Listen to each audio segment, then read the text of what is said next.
Action. আসসালামু আলাইকুম, সবাইকে জানাচ্ছি সিএম অফ ভ্যারাইটি বিজনেসের পক্ষ থেকে অসংখ্য ধন্যবাদ। আমি আছি আপনাদের পাশে ডিবি আব্দুল মামুন। এর আগের ভিডিওতে আমি কিন্তু আপনাদের বলছিলাম আমি আমার দোকানে যে খালি মাঠটা আছে, মাঠের ভিতরে ফার্নিচার উঠিয়ে স্টক করবো ইনশাল্লাহ। মোটামুটি ভাবে কিছু ফার্নিচার নিয়ে স্টক করছি। আসলে আমার দোকানের যে প্লেসটা আপনারা অনেকেই জানেন অ্যাভেলেবল প্লেস না, সেই কারণে বেশি ফার্নিচার উঠিয়ে রাখতে পারি না। কিন্তু আমার যে ক্লায়েন্টগুলো আছে তাদের জন্য কিন্তু একটি সুবর্ণ সুযোগ রয়েছে। যেমন আমার দোকানে মাল অল্প থাকলে, ফার্নিচার কম থাকলে পরে আমি যে আমার ডিলার পয়েন্ট থেকে মালগুলো নিয়ে আসছি তাদের কাছে কিন্তু অ্যাভেলেবল মাল থাকে, আর তাদের সাথে কন্টিনিউয়াস সাথে যোগাযোগ হয়।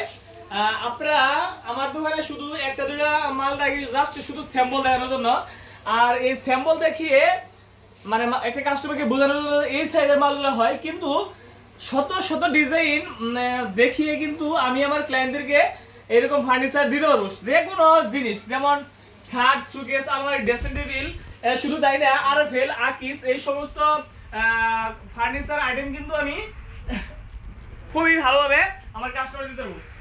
ইতিমধ্যে কিন্তু আপনারা দেখতে পাচ্ছেন আমার দোকানে সাইড খাট big size plus small size এবং কি ওয়ার্ডরোব, ড্রেসিং টেবিল, ক্যাবিনেট, এখানে আছে দুটা খাট।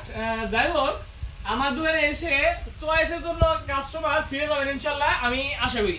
কারণ আমার দোকানে মাল থাকবো 8টা 10টা শুধু স্যাম্পল দেওয়ার জন্য, কিন্তু অ্যাভেলেবল গোডাউনে মাল থাকবে। আমি যে জায়গা থেকে মাল নিয়ে এসেছি সেই জায়গায় মোবাইলের মাধ্যমে বা ল্যাপটপের মাধ্যমে, কম্পিউটারের মাধ্যমে এই মালগুলো দেখিয়ে আমি আমার সমস্ত কাস্টমারকে বিভিন্ন ডিজাইনের মাল দিতে পারবো ইনশাল্লাহ। ওকে, এখন আপনারা দেখতে পাচ্ছেন আমার দোকানের মাল, যার যেটা লাগবে। এখন কিন্তু আর কোনো কাস্টমারকে বলি না যে এই মাল নাই, হয়তো বা নাও থাকতে পারে মাল, বাট আমি কিন্তু মাল খুবই দ্রুততার সহিত সেই কাস্টমারকে মাল দিয়ে থাকি। ওকে, আবারও জানাচ্ছি সবাইকে সিএম অফ ভ্যারাইটি বিজনেসের পক্ষ থেকে অসংখ্য ধন্যবাদ। সবাই ভালো থাকবেন, সুস্থ থাকবেন, আল্লাহ হাফিজ।